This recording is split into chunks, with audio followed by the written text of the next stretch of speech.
The first thing that you need to do is to make sure you get yourself to as safe place as you can. Find yourself a competent attorney who practices in personal injury and will understand some of the things that you're going through. And as I tell people, for 33 years I've been doing this. I've had my own accident. So I would like to be one of those individuals that they would interview so I could at least try to find out how I can best help them myself.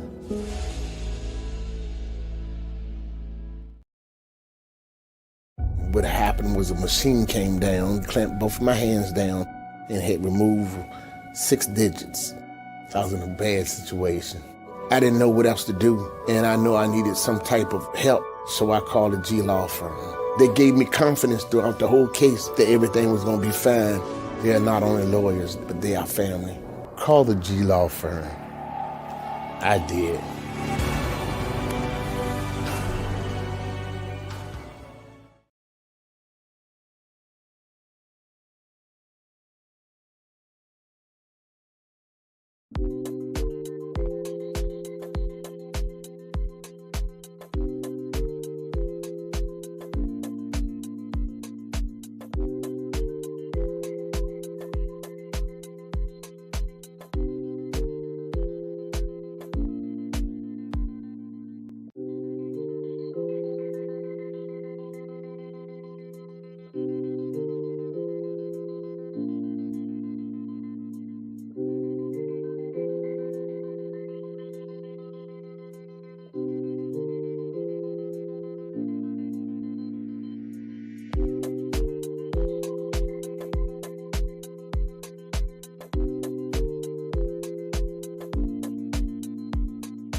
Cool. I'm a Southern soul chick. Man, look at her, man.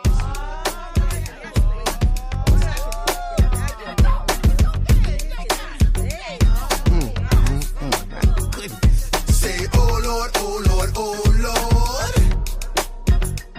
Say, oh Lord, oh Lord, oh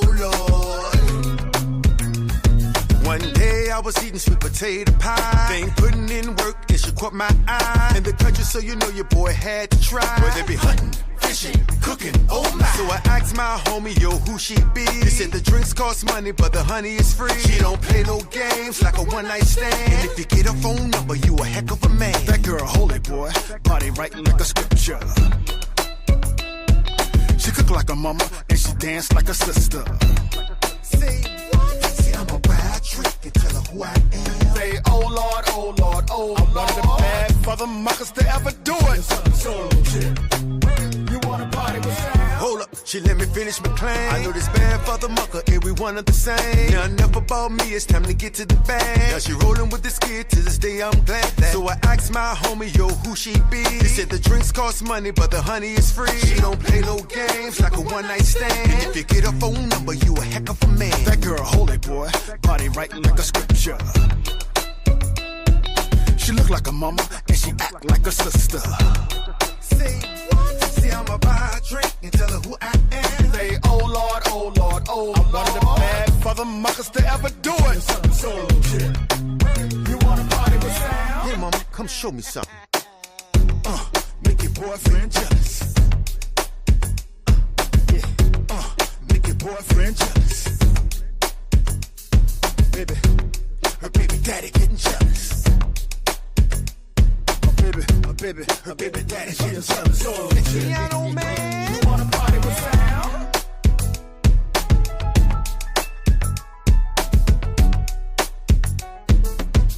Guitar man, come on.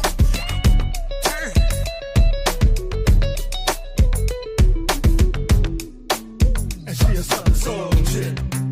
You wanna party? Say, oh Lord, oh Lord, oh Lord. Say, oh Lord, oh Lord, oh Lord. Say, oh Lord, oh Lord, oh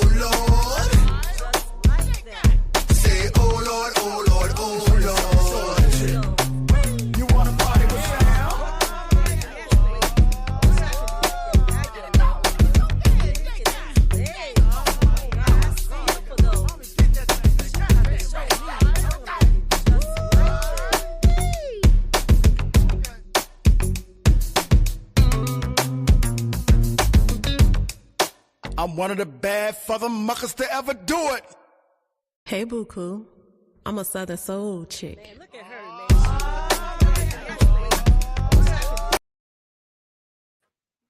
Hey, and good evening, everybody. This is your boy Cruz, the Beast from the East, and this is Cruz Inc. Radio 102.8 TV. Hope that you're having a great Sunday evening. It is 6:06 here in the Cap City, and we have a special edition for you this evening. I think that you're going to find our guest, who is Miss Donna Charles. She is an independent gubernatorial candidate for the governor's race, of course, here in the state of Virginia, the Commonwealth. And she will be on live with us in just a few minutes. But again, we certainly appreciate our sponsor, the G Law Firm. As we say on the Let's Talk Tuesday broadcast, and we say the same thing on this one, if you've been injured, there's no fault of your own, make sure you contact the G Law Firm at 804-226-4111. Again, that's 804-226-4111. They've been serving Richmond for over 40 years, and they are reliable, they're relentless, and they have a great reputation. So you definitely want to give them a call and let them at least take a look at your case, and they will be very, very transparent with you and let you know whether you have a case or not. These are attorneys that have been injured themselves, so they know what to expect from the adjusters. They know what to expect from the other attorneys. So you definitely want to have somebody that, again, knows all the ins and out of when you have a case and you've been injured. As I said, there's no fault of your own. Contact the G Law Firm. In fact, we're going to have a word from the G Law Firm.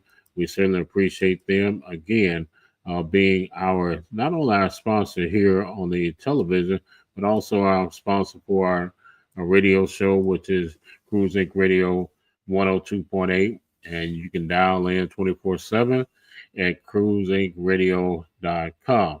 Now, here's again a word from our sponsor.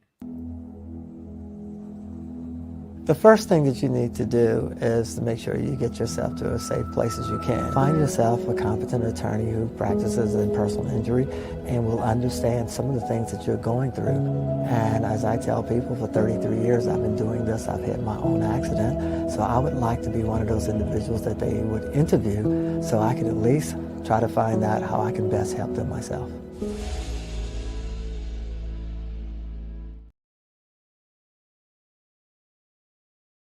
What happened was a machine came down, clamped both of my hands down, and had removed 6 digits. So I was in a bad situation. I didn't know what else to do, and I know I needed some type of help, so I called the G Law Firm. They gave me confidence throughout the whole case that everything was going to be fine. They're not only lawyers, but they are family. Call the G Law Firm. I did.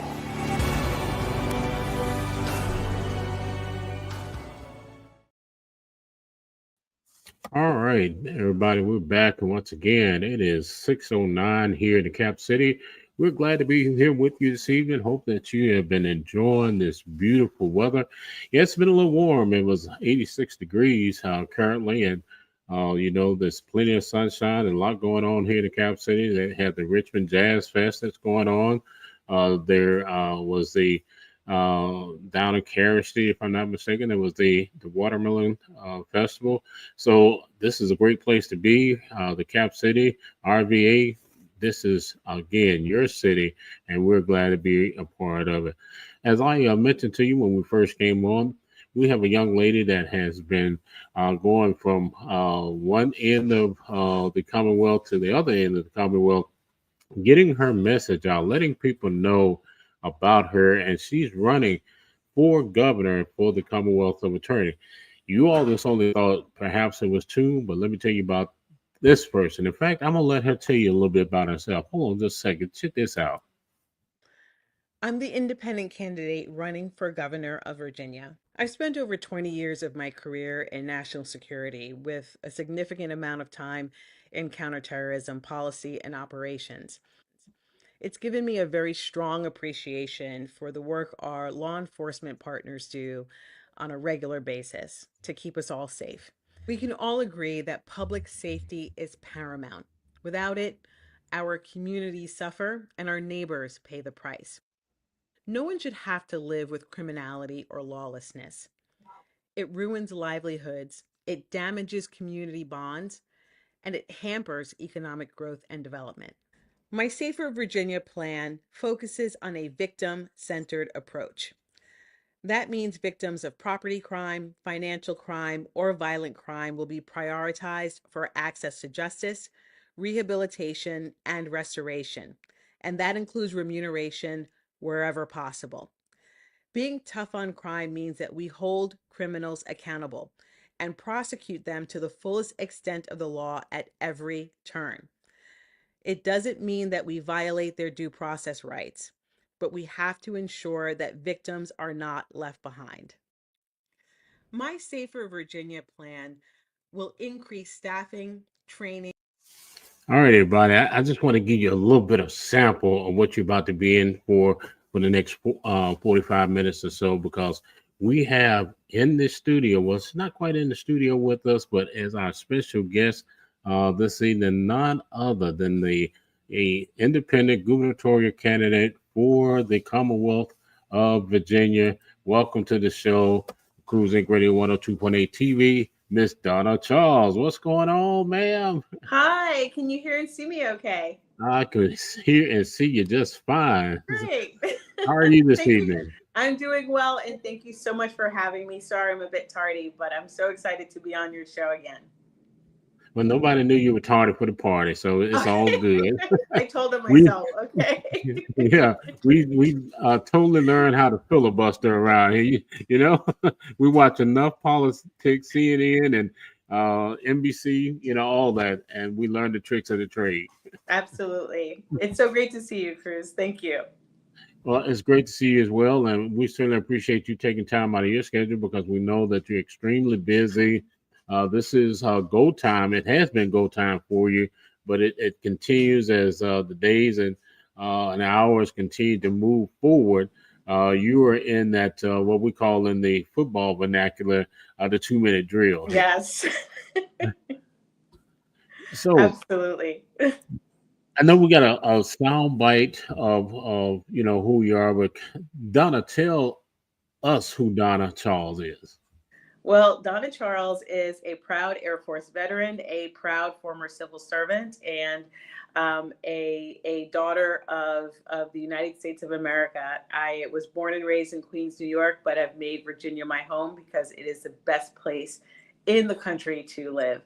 And I'm looking forward to serving my country once again and providing that public service to my fellow Virginians, hopefully, if I'm so blessed, to win in November. But my goal is to ensure that everyone has a choice in November, a choice that reflects their values. And I'm just really excited to be part of this process and bringing new voters into the fold. Now, you got such a wealth of experience and knowledge. Why politics? Why come into this arena with all that you have to offer, probably to corporations and to organizations? You decided for politics. Why is that? Sure. Well, I have a heart for public service, and because I've gained so much experience and background over the last 20 some odd years, both in the U.S. military and the U.S. Air Force, as well as State Department, DOD, and other departments and agencies, I wanted to make sure that I parlayed that experience and that background into a public policy arena that allows me to lend that additional support, especially to those who are unseen and unheard. The premise of my campaign is to ensure that people who are oftentimes forgotten, those who may have a voice but are often overlooked, especially when it comes to campaigns and the political space, have an opportunity to make their voices heard loudly and clearly. And to me, being in this political arena, in the public policy space, as an elected official, lends itself to that purpose. And given my skill sets as well, my ability to communicate not only the issues that Virginians care about, but be able to articulate why it is I should be the one to help carry that mantle for them, I believe that I'm in the best area I can possibly be, that I'm walking the path that God wants me to be on. That's amazing. Now, in your one of your new release videos, you talked about public safety, Yes. and there's a lot of passion in that. Yeah. Tell us about that drive and that passion for public safety.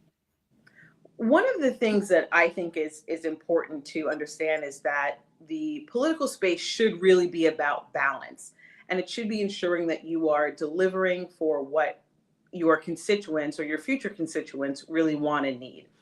I have always seen public safety and security as fundamental to having a robust and healthy and vibrant society. Because again, my background is in national security. I understood, especially having worked overseas in various places where security is less stable, where it's not always a given, that people cannot really take it for granted. I have become that much more conscious of the importance that public safety and security have in a society that is prosperous as well. And when you look at communities across the country, not just here in Virginia, but across the country, you can see the deleterious effects of a lack of safety and security have on not just people's livelihoods and their sense of self and well-being, but also on the economy writ large of that particular community and that neighborhood, or even that region. Public safety requires us to consider being selfless, but also being mindful of our neighbors, and being that good steward of resources that will help people thrive. And public safety is one of the most important aspects of being in a society where you can raise your children and go to school and, open a business and all of the things that make you a productive member of society. I feel without public safety, without that security, you really don't have anything. It's impossible to live your life in a normal and healthy way. Donna, and right now, especially with the temperature for Black and Brown people, a lot of concern about immigration and Yes. deportation, and the raids on ICE, as we kind of talk about public safety here. As you know, our current administration, our governor said, they're going to be very, very open to what ICE is doing right now. What are your thoughts on that? Well, one of the things that I think is critical for everyone to understand is that the United States is supposed to be based on the rule of law. That is how we have or ostensibly operated. And the reason that's important is because without the rule of law, you really don't have a society that can function, because you don't have that fabric that allows you to have that social contract with the government, between the government and the people, right? So that to me is where I want to sort of lay the groundwork. We have to have border security. We have to have strong borders, and we have to have a system where the immigration laws are adhered to. Okay, so that is my position without equivocating in any way, shape, or form. That said, like with anything else in the world, there's a right way to do things and a wrong way to do things. And in this particular case, I have seen this administration deciding to take the approach that is more about bombast, more about theater, more about making this process into a reality show that actually has real harm, rather than executing it in a way that ensures that public safety, again, is paramount and they're going after the highest priorities. When you think about what we're seeing, what we're watching unfold real time, especially when it comes to this immigration battle, we are watching neighborhoods fall apart. We're watching communities being ripped apart, but we're also watching our value chains, either our food chain or other forms of our labor force, essentially start to crumble. If anybody has gone into a grocery store, I know I recently have, I have seen the secondary and third order effects of what is going on in neighborhoods across the country. You can see it in farm fields across the country. You can see it on construction sites. At the end of the day, we have to come to terms with the fact that this is a country of immigrants and that our system has been broken for so long that we find ourselves here today. It's inexcusable that anybody's rights should be trampled upon. And I believe that you can still adhere to the laws of the land without trampling on people's human rights and civil rights. So as the chief executive and the chief law enforcement officer, should I be so great, should I be so blessed to be in that position, I would want to see a cooperative relationship with the federal administration that ensures that our law enforcement officers are not being put in a situation where they are violating people's rights. That there are court orders, that there are judicial orders, not just administrative orders, but there are court orders being executed in a way that, again, adheres to basic human and civil rights. I think it's a pretty easy way to approach this process. We're what most people want to acknowledge that we're kind of like a tyranny type of situation coming out of DC. And again, the governor is that stopgate or the floodgate for what comes out of DC.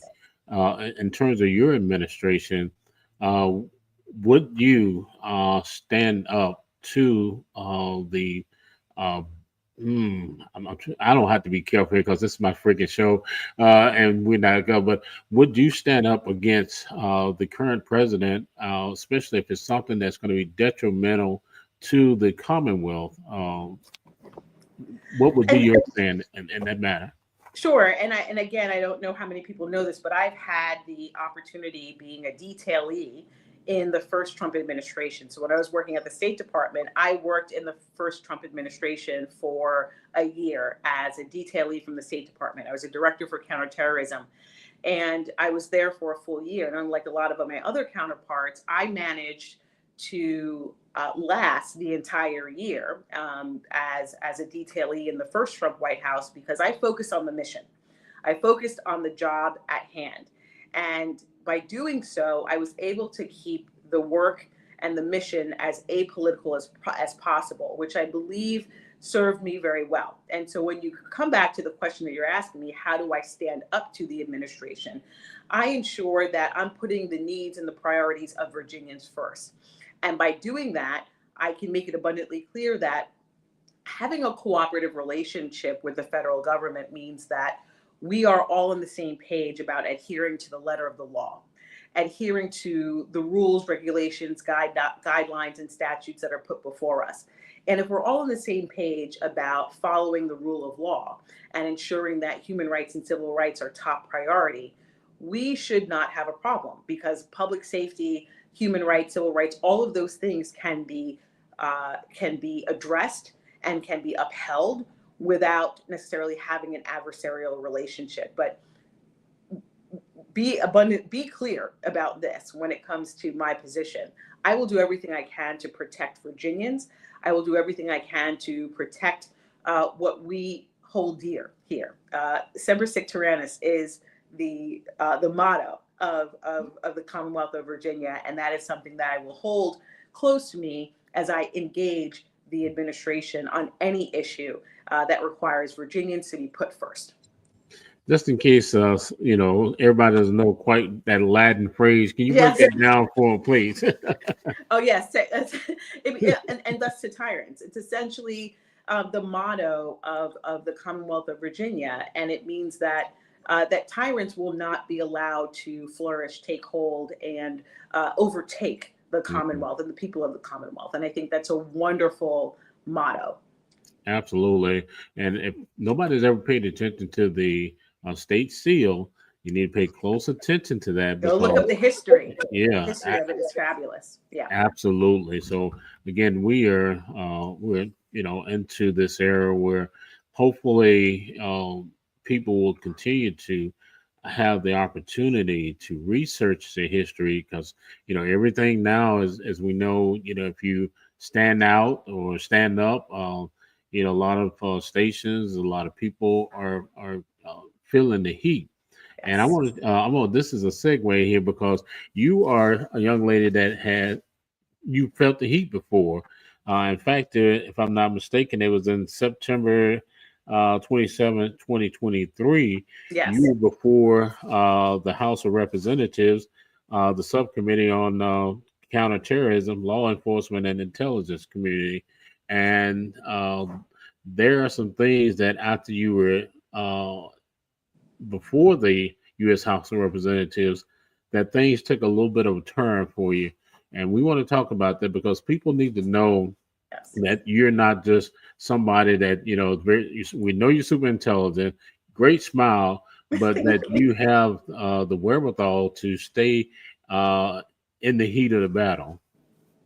Talk about that for us. Yes. So, and thank you for asking that. I really appreciate the opportunity to discuss it. A lot of people may not know this about me, but I was asked to testify as an expert witness. Again, I was still in the civil service working at the U.S. Institute of Peace.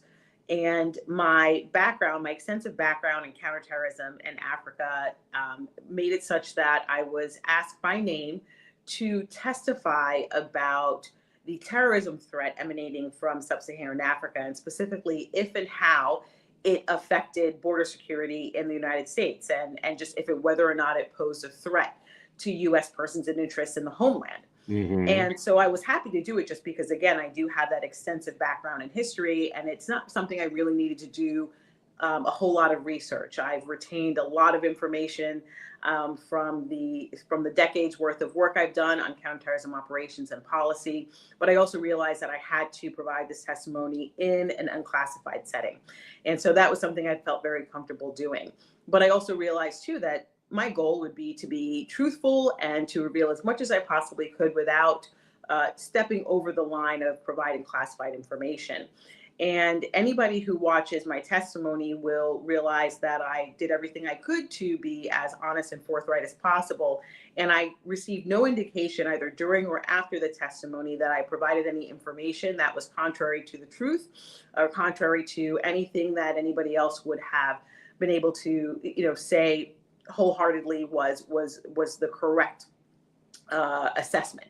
Right. However, anybody listening to that testimony will also realize that I did not shy away from the fact that indeed, anytime you have a situation at the border where people are, not vetted in a way that is robust and is consistent, then yes, you will have threats. And I have seen from my personal experience, information indicating that we were seeing movement from sub-Saharan Africa through Southern and Central America and into the border region of the United States, the border between the United States and Mexico. And I made that abundantly clear, not to rehash it here. Anybody can go and look at that themselves. The bottom line is that I told the truth and that I stand by that testimony to this very day. And unfortunately, what ended up happening after that testimony, it became clear to me in retrospect that rather than being told that maybe my transparency was not appreciated, I felt the repercussions in terms of opportunities that I had that were pending, that I was preparing myself to transition into, essentially being snatched away.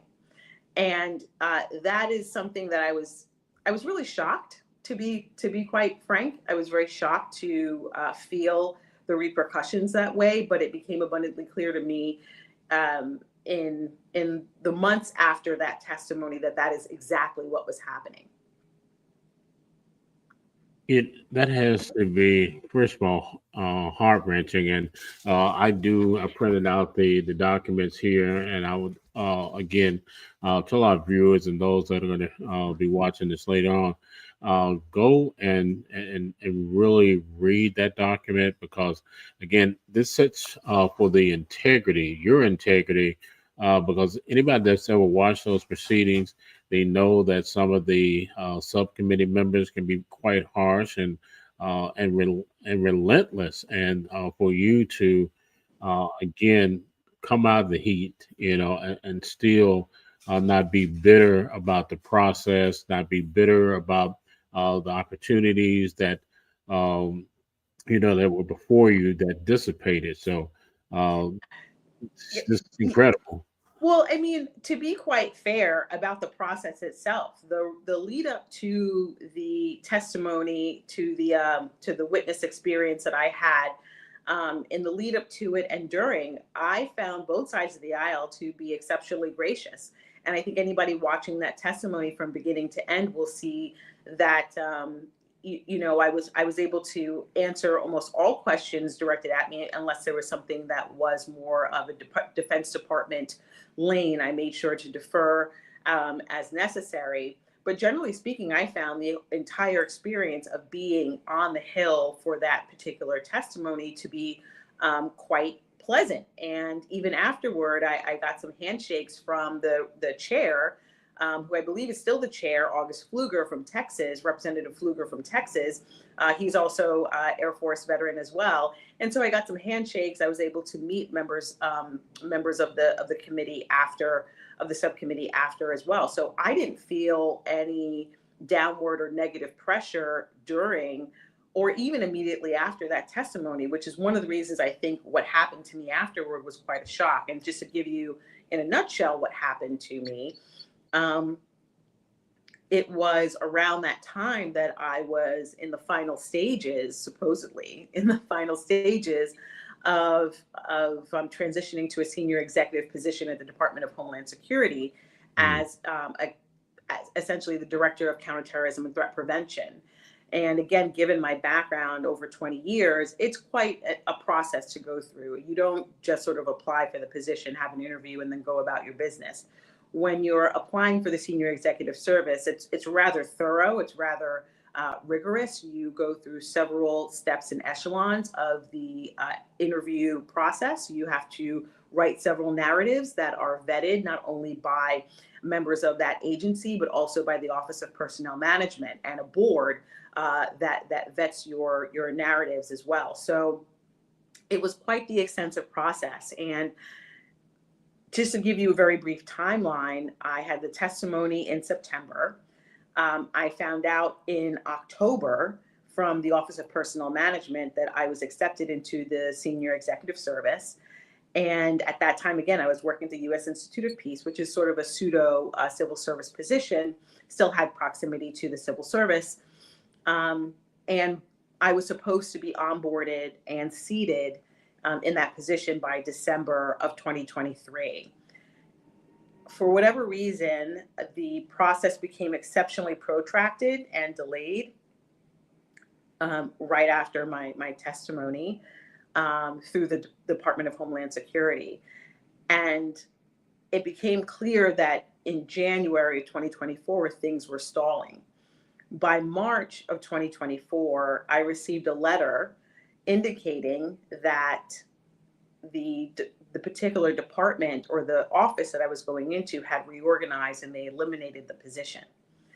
And the reason this was very disturbing to me is because I had been given no indication that a reorganization was underway. And I suspect that if the Office of Personnel Management understood that that was the case, I probably would not have been approved for the position. Okay. So I think anybody with any common sense can see what's going on here. And then a month prior to that, I had been wrongfully terminated from the position that I was sitting in at the time that I gave that testimony as well at the U.S. Institute of Peace. So, and again, I only been there for 7 months. And so a lot of things were sort of coming together in a very negative and unfortunate way in the months after I provided testimony that I thought was, fine. But I guess that was not the case. And so, I found myself in a very, very dark place in the early parts of 2024. Now we're going to take a quick break here from our sponsors, guys. Go ahead and share, this post, share this broadcast, because we're going to get into some things. We're going to talk about mental health. We're going to talk about, her pursuit of this office and a lot more here. I know a lot of people are concerned about the Medicaid and Medicare, and so we're definitely going to get into that with Ms. Charles. right after our sponsors. Got to have a sponsor, got to pay the bills. The first thing that you need to do is to make sure you get yourself to as safe place as you can. Find yourself a competent attorney who practices in personal injury and will understand some of the things that you're going through. And as I tell people, for 33 years I've been doing this. I've had my own accident. So I would like to be one of those individuals that they would interview so I can at least try to find out how I can best help them myself.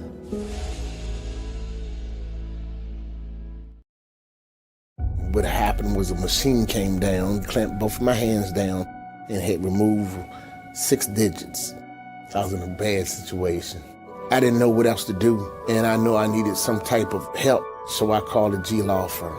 They gave me confidence throughout the whole case that everything was going to be fine. They're not only lawyers, but they are family. Call the G law firm. I did.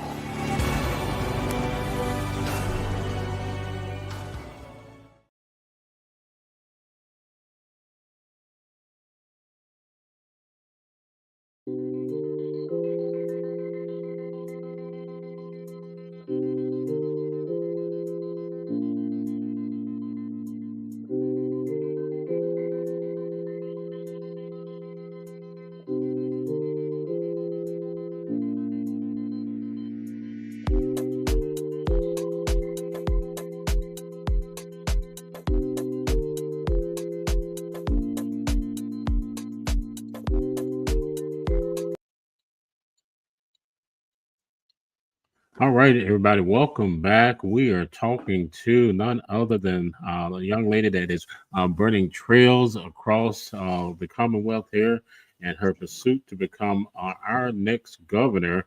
And want you all to know this race is not next year; it's actually this year. So it's vitally important, first of all, that you get out and vote and that you make informed decisions. That's what we are, really want to illuminate today, because a lot of people, we know that there's a red line and a blue line, but sometimes if you realistic about this, you have to make decisions based on information and based on the candidate that you feel that will have the better impact, the best impact for the entire Commonwealth here. So, again, we were talking to Miss Donna Charles.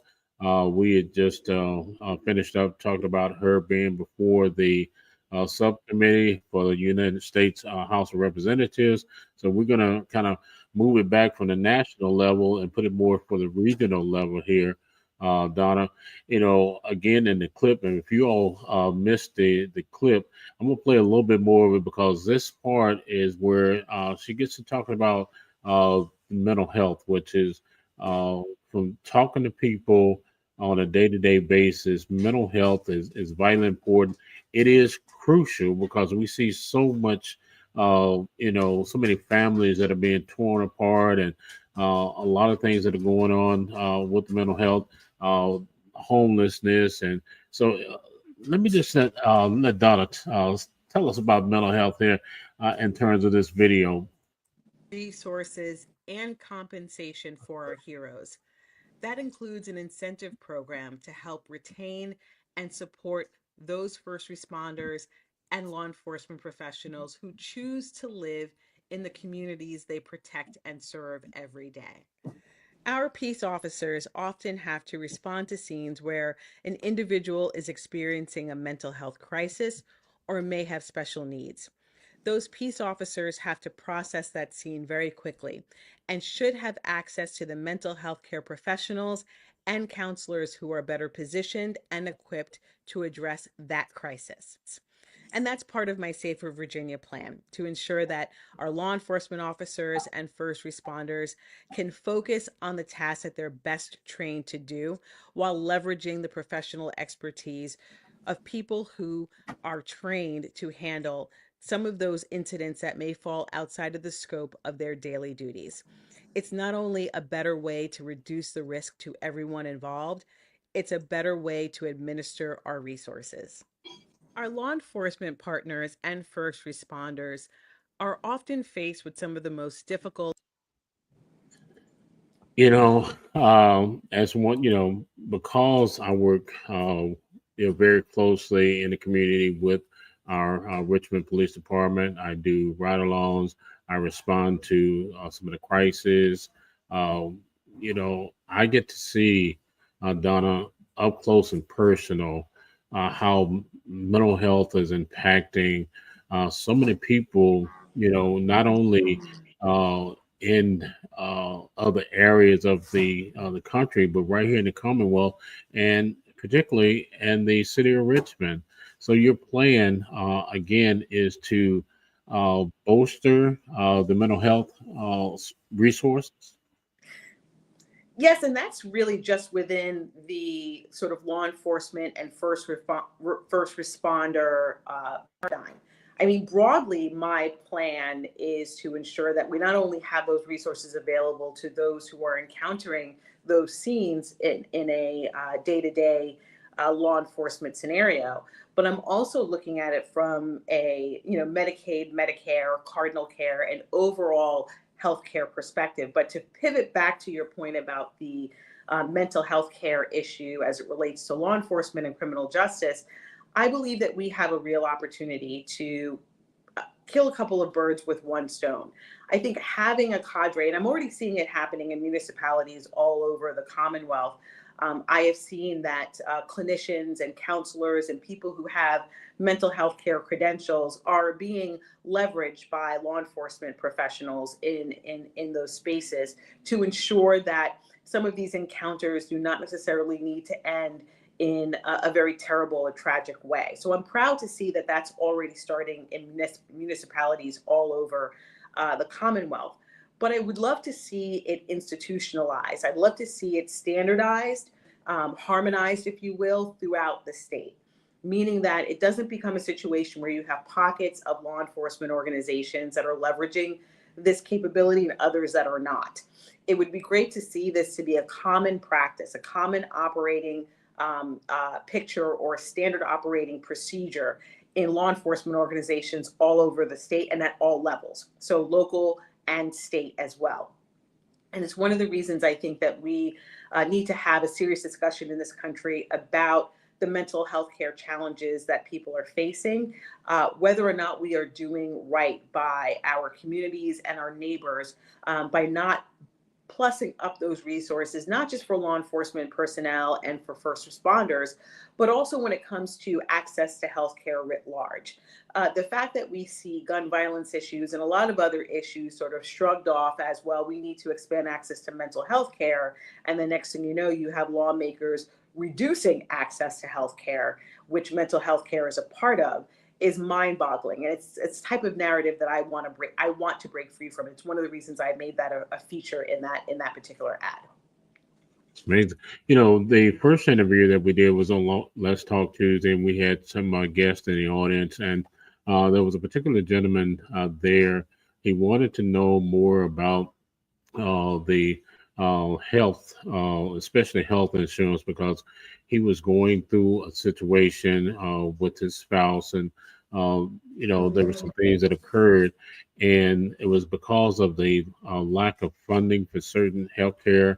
I think he was a veteran himself. So, what can you tell us about your plans for healthcare for the residents of the Commonwealth of Virginia?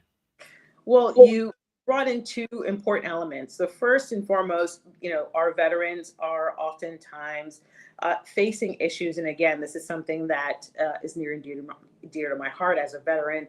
Are facing crises either at home as a function of experiences they've had either overseas or other issues that need to be addressed. And we're seeing this unfortunate dwindling of access to services and care at the Department of Veteran Affairs, right? We're seeing personnel being laid off wholesale, and it doesn't bode well for how our veterans, or if our veterans, will be able to access the care that they need when they need it at the VA level.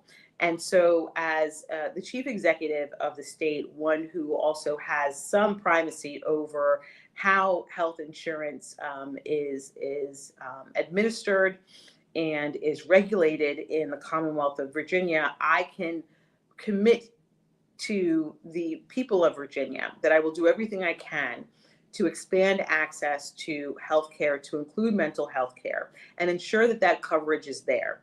And my pitch or my plea to the people of Virginia is that doing this, making sure that our veterans and our community members writ large have access to the mental health care services that they need, is a net benefit for everybody involved. But that's going to require some investments, because we know that, from psychologists to psychotherapists to clinicians, we are seeing a dearth in their expertise. And it's not just here in Virginia, it's nationwide. And we're also seeing difficulties in the in-network and out-of-network situation for a lot of these professionals, meaning that a lot of people have to end up paying out of pocket, and it's a very expensive treatment to get. If you're looking at anything from counseling services to psychotherapeutics, these are very expensive, and there's no reason for us to treat mental health care any differently than other forms of health care that people need and have access to in various ways. This is something that's also affected me from a personal level in terms of family members.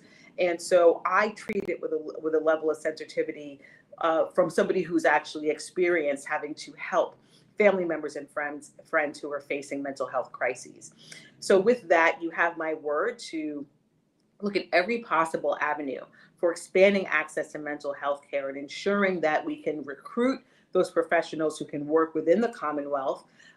Be it fortunate or not, we have personnel coming out of Health and Human Services at the federal level who will be looking for opportunities. I can see where we can leverage that expertise as well, especially those who already live in the Commonwealth. And so these are things that I'm thinking about and I would look at very thoroughly. But ultimately, I believe that access to mental health care should be as robust and as easy to get to as any other form of healthcare, which again, I don't know if that's really saying much, because we're having difficulties with the larger healthcare issue as well. I think, as you said, it's kind of, vast and difficult, but if it has to stay on the radar and it has to stay top priority in anyone's administration. And I'm glad to hear you say that that would be a priority item Yes. in the administration. Now, another critical issue and a hotbed issue, especially here in the Cap City, is affordable housing. And I have a friend, he says, affordable housing is one thing, but having houses that are affordable is another. So those are two different lanes here. Absolutely. So let's Absolutely. talk about that. How in your administration are we going to leverage and create some balance when it comes to affordable housing? Sure. Housing that's affordable. Well, that's another thing too. I mean, even the terminology is worth discussing in a more accurate way. I've had an opportunity to talk to housing advocates throughout the Commonwealth and those who are also based in Richmond and looking at Richmond closely. And I have sort of come out of this idea of talking about it in terms of affordable housing, because affordability is obviously a very relative term. But looking at it from an obtainable and sustainable perspective, meaning that it's one thing for it to be affordable for who?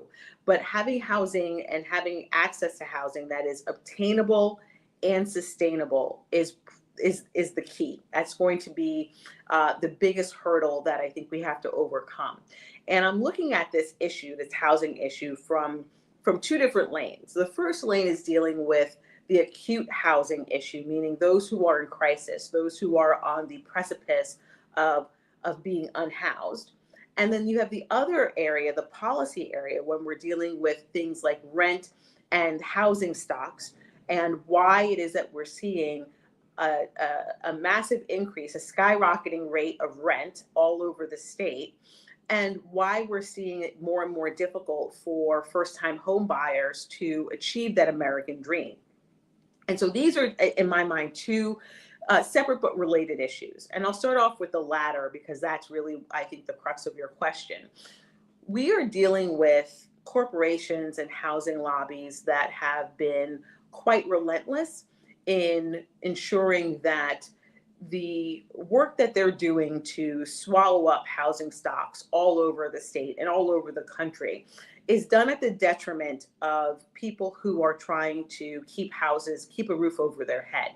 When you have corporations, multinational, million and billion dollar corporations that are able to buy up housing stocks and have more cash on hand and have a market capitalization that is through the roof, there's absolutely no reason to look at an organization like that and ensure that there's a rent stabilization policy and plan in place to ensure that they are not pricing people out of homes, be it through rents that are consistently high and even sometimes manipulated in a way where you'll see conspiracies among organizations to keep rents high. And also ensuring that they're not gobbling up housing stocks, again, to the detriment of people who are buying them to actually live in versus to invest. And again, my focus in this area is looking at these large, multinational, multi-billion dollar corporations. I'm not talking about small mom and pop landlords. I'm talking about corporations that have more money than they know what to do with, and it's literally leaking out of their ears. And so with that, I see that an opportunity for rent stabilization, for a policy in place that ensures that these organizations, if they already have these housing stocks, okay, great. This is your rent stabilization rate, and we can do it at the state level because that is something that's within the governor's purview to do. Okay, and we've seen it done elsewhere in the country, and we've seen it done to some level of success. So that would be my first approach there when it comes to rents. When it comes to housing stocks, again, I think it's important for at the state level to work with local and municipal leaders to understand how housing development is impacting people who need access to the housing market, who want access to the housing market, but can't get to it because those housing stocks have been depreciated significantly because of these organizations coming in. That to me is more of a collaborative relationship between the state, local, and municipal, because people need to understand that when it comes to those types of regulations, how houses and apartments and buildings are built in a particular area, a lot of times that's more of a local issue. But again, the state does have a responsibility to work with local and municipal leaders to ensure that there is not a crisis at hand. Because I do believe that Virginia is on the precipice of a housing crisis, and there's a lot that we can do to fend that off. Yeah, appreciate that.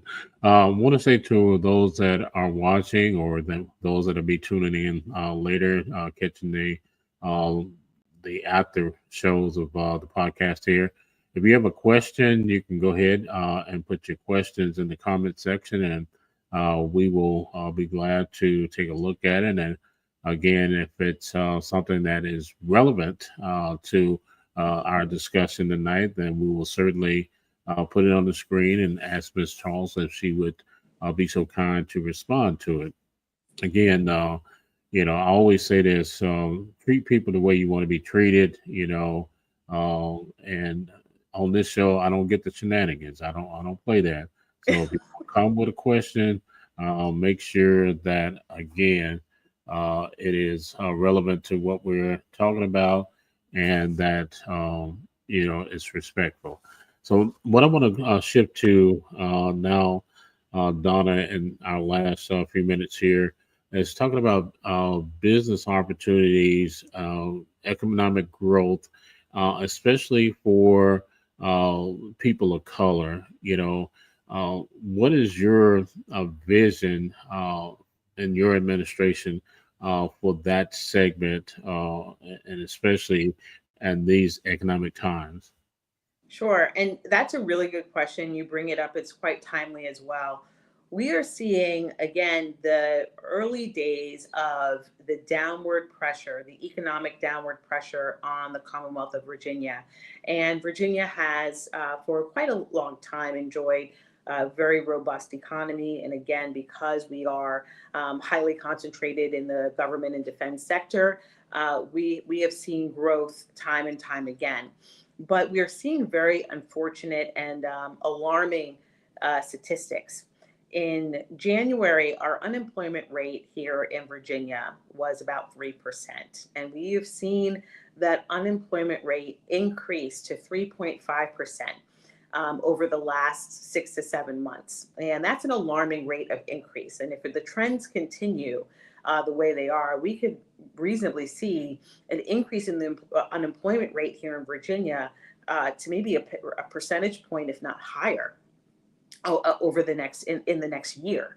And this is going to be a persistent, a sticky problem because of the Doge cuts. We also have downward pressure in other labor markets in the state and throughout the country. I see an opportunity for looking at how we diversify our economy. We're going to have to. We don't really have much of a choice given what we're seeing coming out of Washington.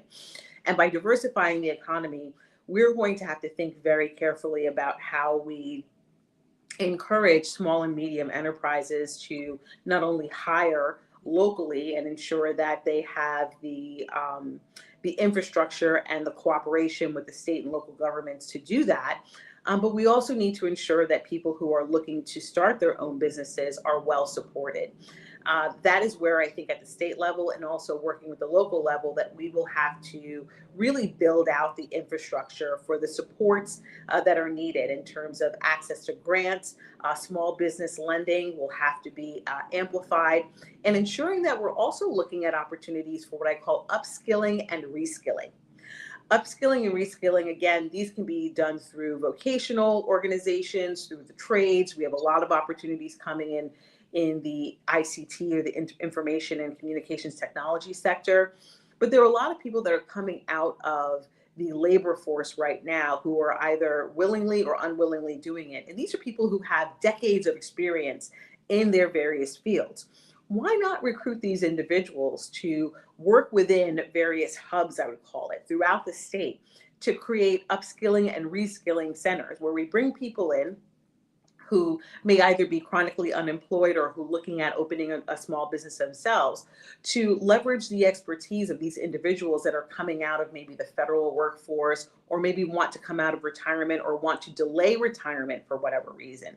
These are people who are a wealth of knowledge and should be tapped into for those who are looking to start their journey anew as well. So I see a lot of opportunities to work with people who are really engaged in staying in the fight and ensuring that the Commonwealth remains one of the best places to live and do business. Absolutely.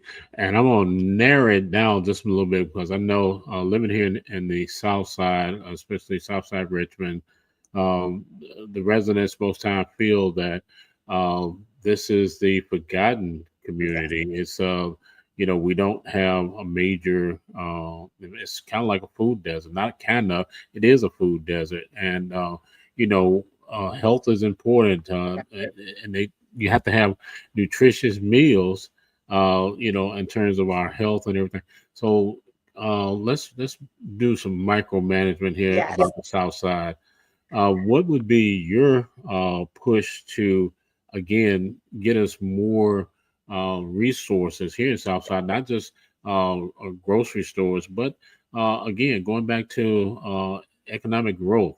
Yes.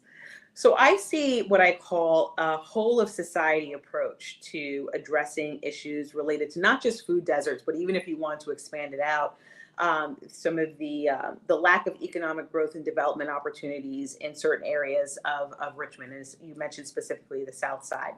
I had an opportunity to go to a grand opening in, it was Hampton Roads area, I believe it was Norfolk area, for a market called Semi-It Market. And it was a bodega style market that this young lady from Chesapeake opened up. And she realized that there was an opportunity to really be an anchor in the community because it was a food desert. They had lost a longtime grocery store.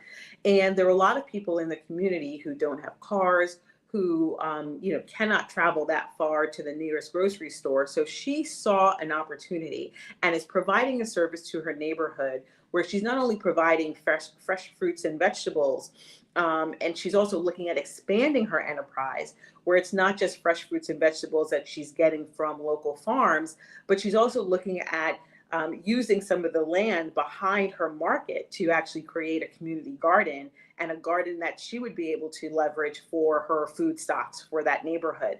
It's such a fantastic idea, and I can see something like that being replicated throughout Virginia, and especially in areas where food deserts are a problem.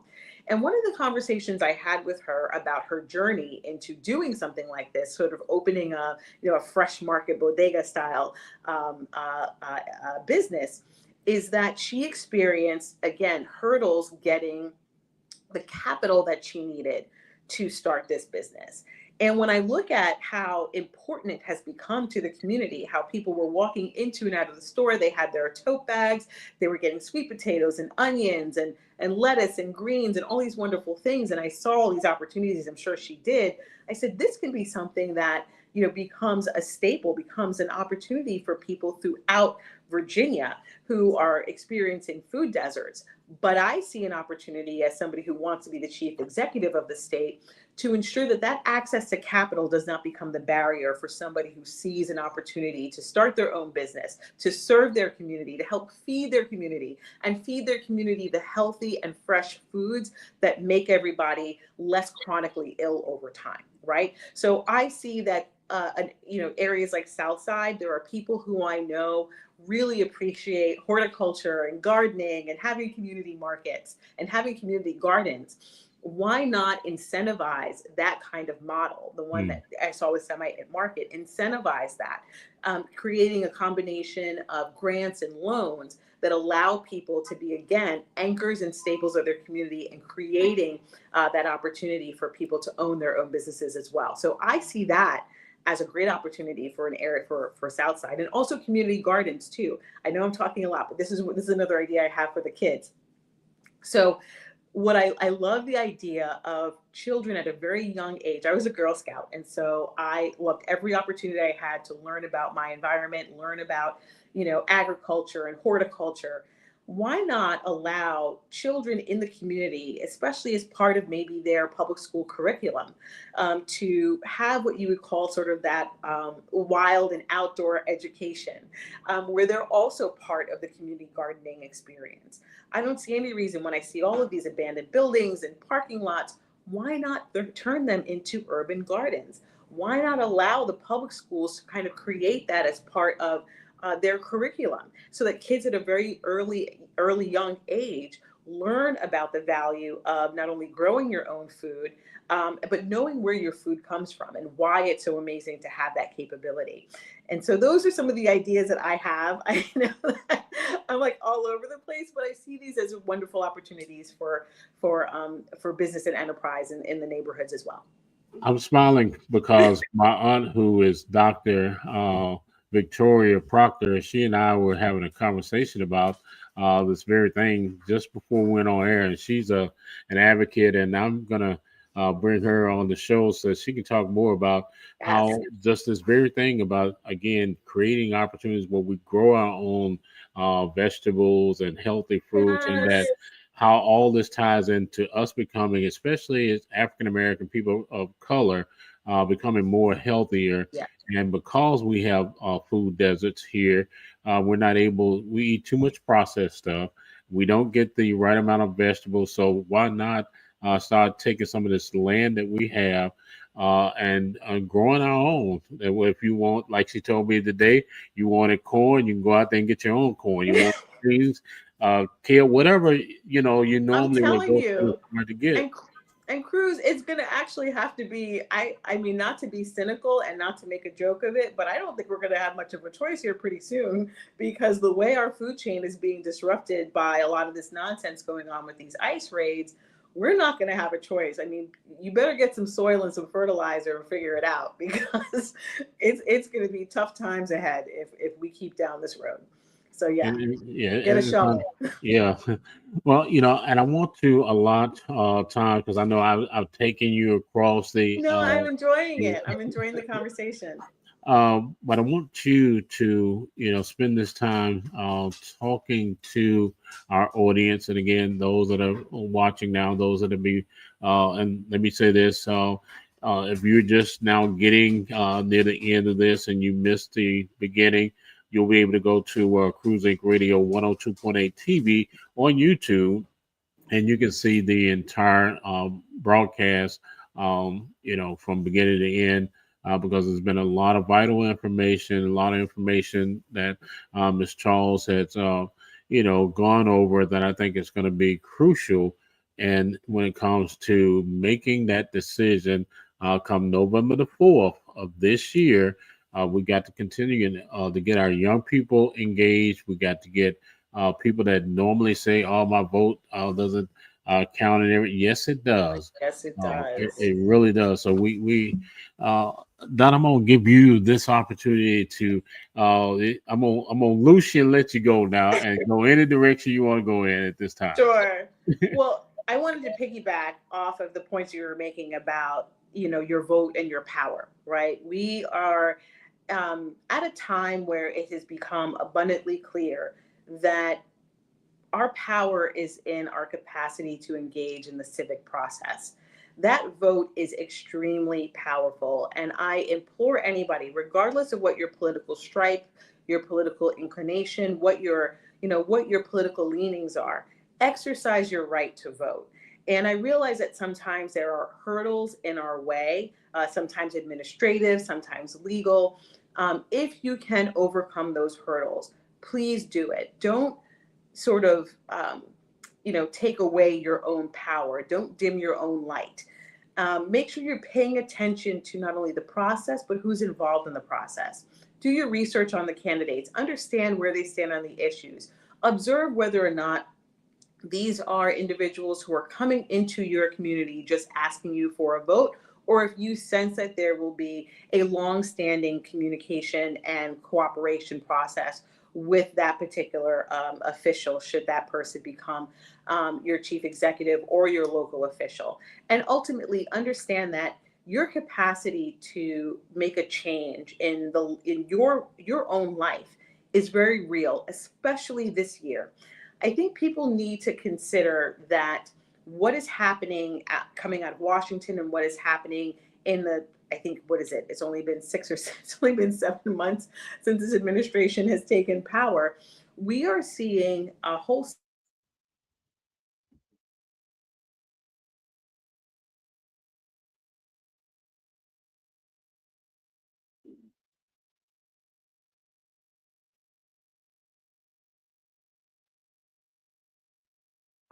around their own power. I'm starting to see a little bit of. Are you still there? Yeah, I'm here. You buffered for just a little bit. That's why we didn't say anything. We're waiting for you to come back in here. But you're up to speed now. Oh, okay, great. Yeah, I did see a little bit of a delay there.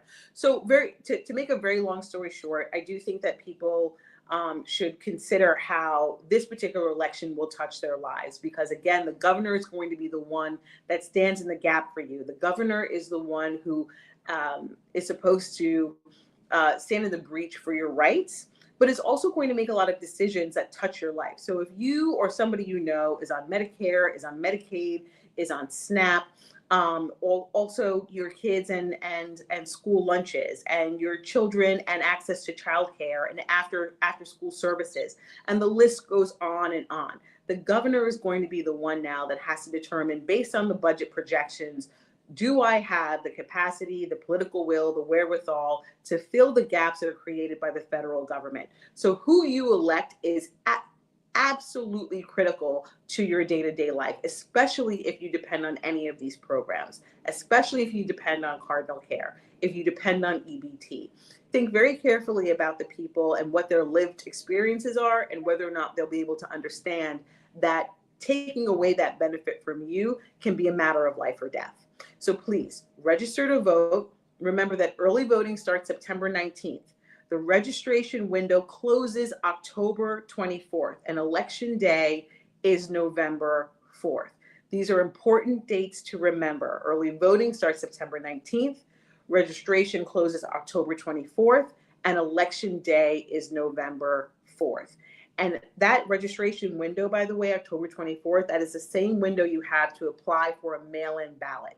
So if you need to get a mail-in ballot versus going to the polls, again, make sure you go to the Virginia Department of Elections. There's a portal that will allow you to determine if you can register to vote online, what documentation you will need, and whether or not you can apply for your mail-in ballot as well. Please go through all of that, all those things, because it's absolutely worth it. This year, it truly is a matter of life and death. Now I'm gonna end this on a crescendo here. It has been said the red side are going with the candidate that's being the Republican candidate, especially with this Republican candidate now being possibly endorsed by the president, that there's going to be having to follow the band director there. And then you have the blue side, which is, Ms. Spanberger saying that we can, in the Democratic vein, be still locked in status quo. But now we have you running as an independent. Give Yes. us that contrast between Yes. that red, that blue, and whether we continue the tyranny or whether we continue the status quo. Well, I think there's a real opportunity here, and you raise a really good point about red versus blue.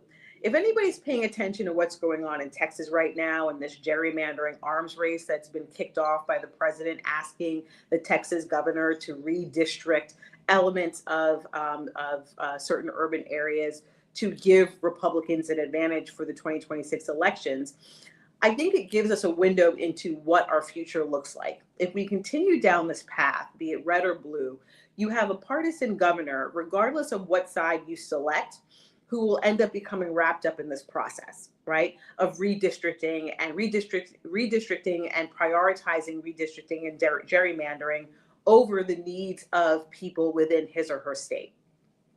What I offer as an alternative to your status quo, Democrat and Republican candidates are a couple of things. First and foremost, I am not bought and paid for by corporations and special interest groups. And the reason that's important is because when I go to Richmond, I will be able to focus on the people of Virginia and not necessarily an agenda that was put in front of me by a corporation that funded my campaign. Okay, so that's the first thing I think is an opportunity. The second thing is that you have a situation where the status quo, where we are now in terms of the current governorship, has vetoed legislation that can be detrimental for people's lives. The current governor has vetoed legislation on raising the minimum wage. That is something that I've pledged to do. On regulating data centers. Again, that's something that I've pledged to do.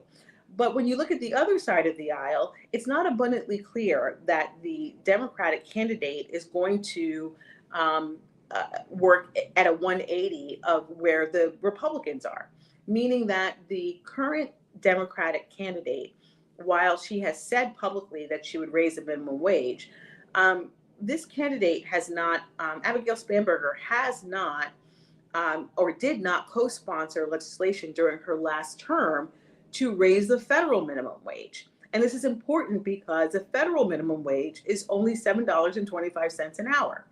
And if you're not willing to co-sponsor legislation to raise the federal minimum wage, which is a paltry $7.25 that hasn't been raised since 2009, what is the likelihood that you're going to do it at $12.41 and raise it when you have corporations that have funded your campaign who would be very interested in you not doing that?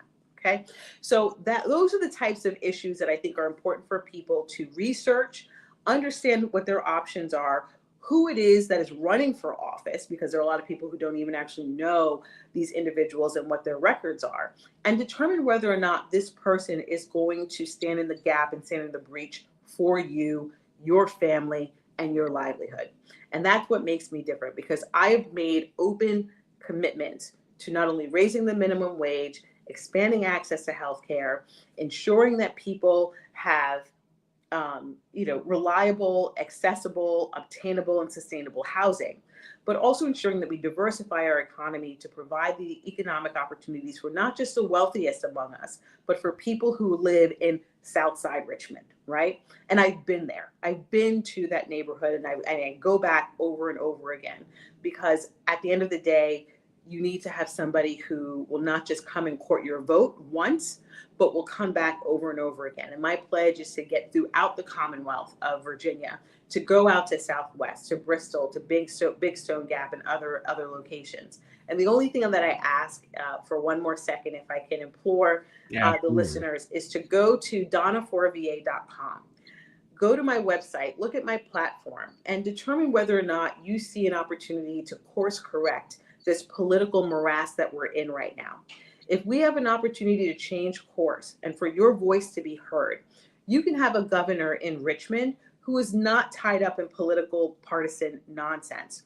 You can have a governor who's focused on you, who is pledged to come out to your community and listen to you directly and shake your hand, and to learn more about how she can make your life better on an individual basis. And so if you could donate $3 or $5, go to donnaforva.com/donate, or you can go to text Donna at 801-801 and you can donate from your phone, because those small dollar donations, $3, $5, $10, whatever you can spare, are critical for me getting out to your corner of the state. I will drive out there in my little Volvo and come meet with your group and say hello and let you pepper me with questions about what it is that you want to see out of the next governor of Virginia. That's excellent. Don, I certainly appreciate you spending time with us this evening. I think that we've garnered a lot of information, and we're going to be sharing this information over our platforms. And again, those of you that missed the broadcast, you can see it in its entirety on Cruise Inc. Radio 102.8 TV on YouTube. As soon as we're out there, it's going to be available, so you don't have to wait an hour or two to go see it. A lot of critical information, a lot of information about Miss Donna Charles. And again, please go to our website. And if you have any questions that we did not get to here, she'll be glad to answer, because she's not afraid to answer questions. No, she's definitely not. And go to my social media too and reach out. I answer those questions that come through our website as well. I answer those. I've got to ask you, where can they reach you? Give us your contact. Yes. So not only donnaforva.com, again, reach out if you have policy questions, if you're pressed, if anything. I'm a small but mighty team here, but we go through each and every one of them and we make every effort to answer those. I'm also on YouTube, TikTok, Instagram, Facebook, Blue Sky, and X. And again, very engaged on all of those platforms. And I make sure that when I get comments through them, that I make sure to respond to those that are definitely relevant and germane to the policy issues at hand. And she can also do boots on the ground. I saw her. Yes. And that's another thing too. If you're interested in me coming out to your locality, and I don't care where it is in the Commonwealth, I will go. As long as my little Volvo can take me there, I will go. And so if you're interested in having me come out to talk to your group, to your organization, please feel free to reach out, and we'll be making those arrangements to get out to meet with you all in person or virtually, whatever works best for y'all. Absolutely. Donna, don't go anywhere. I'm going to take us off the air, but stay right there, and I'll be right back with you.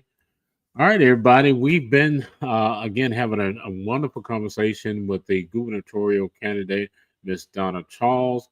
You can find her. All you have to do is Google her, and you will see her on every platform. Make sure you go out there and do your research. And again, be an informed voter. It's a lot at stake here in November. There's a lot of things that are coming down the pike. We're seeing changes out of Washington every day. And so in order to try to give us a buffer of the things that are coming down from DC, we're going to have somebody that, again, knows policies, knows how to put in place things that will help the Commonwealth of Virginia. And again, do your homework. Make sure that you are making informed decisions. I want to note real quick, she's not on the ballot, so it's going to be vitally important that you all write her in, okay? I'm going to keep saying that over and over again. In fact, I'm going to bring her back on camera so that she can say that, in terms of not being on the ballot. Donna, I had to bring you back for that one.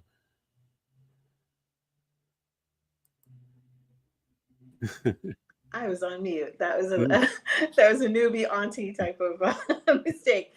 Thank you for raising that. Yes, I will not be on the ballot. I had a very unfortunate situation of political sabotage. I recommend people go to my social media, my YouTube page. I laid out the whole situation and what happened to me, but I will not be on the ballot.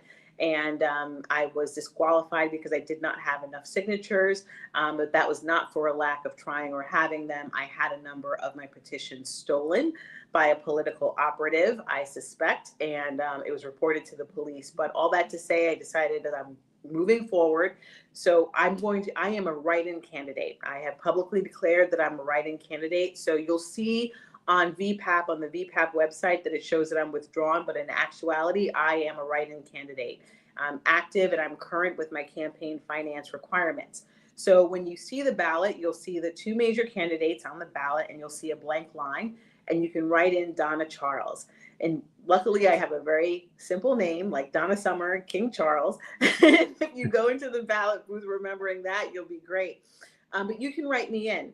And again, you have the power to select your destiny and your future. And I think that with people being so disenchanted with both political parties right now, given how they are operating in this space, in this moment in time, and also in the recent years, I don't blame people for being disappointed with the two parties. And so you have an opportunity to seize that momentum. And another thing I also wanted to just really quickly highlight, when people talk about independent candidates and third party candidates and being a wasted vote, we have a history in this country of upholding a political narrative that is very conducive for the major parties to keep their chokehold on power, right?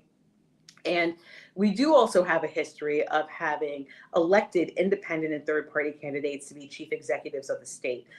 Those people who are old enough to remember the 1990s will probably remember that that was the heyday of third-party and independent candidates being elected to be the chief executive of the state. And one of the most famous examples is Jesse the Body Ventura, the WWF wrestler, became the governor of Minnesota, and he was an independent candidate, and he was again previously the mayor. But people had gotten so tired of the situation that was again brewing from the 80s into the 90s that you had a number of independent third-party candidates prevail. So it's not impossible. We've not done it in Virginia, but there's no reason to limit yourself in the opportunities that we have to break free of the partisan nonsense that we're seeing all around us. Awesome. That hit me like a lightning bolt. I said, we got to go over that point. So thank you. That's why I wanted to hang on. Thank you so much. Yeah. Don't go anywhere. We'll be right back with you after we go off there. Yeah. All right, everybody. Again, thank you for being with us. Thank you for, again, tuning in.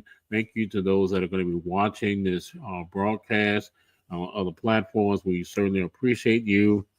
And of course, not a shameless plug here, but this operation does take funding, just like funding for the candidates. We appreciate anything that you all can give us. I am going to be like Miss Charles. I don't care if it's $3 or $30 or whatever. That helps in terms of the operations to keep us on. And to what we like to do is keep you informed. We try to be objective and not subjective when it comes to the contents that we provide, not only on the radio stations, on our platforms that we post, but here on this television broadcast as well. So again, support us, give us your feedback. Your comments are always welcome. Again, it's only going to make me better. It's only going to make this production team better. So thank you so much for tuning in. Again, thank our Miss Donna Charles for being here and her entire team.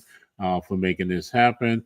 And not more importantly, but just as equally important, we want to thank our sponsor, the law firm, because without them, we wouldn't be able to do what we do. And we hope that we will soon have other sponsors come on board. And so, again, as I always say, whatever comes from the heart reaches the heart. Let somebody know how much you care for them before it's everlasting too late. We just never know. And we hope that everybody be here tomorrow. But again, take the opportunity right now. Stop all the beefs. Let's stop killing each other. Our young people, we need you because you are the future. And without you, we don't have a future. So please stop and think before you lash out, before you quirk out, before you, whatever vernacular you want to put it in. to stop and think.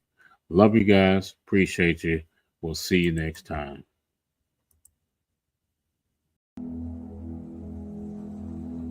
The first thing that you need to do is to make sure you get yourself to as safe place as you can. Find yourself a competent attorney who practices in personal injury and will understand some of the things that you're going through. And as I tell people, for 33 years I've been doing this. I've had my own accident. So I would like to be one of those individuals that they would interview so I could at least try to find out how I can best help them myself.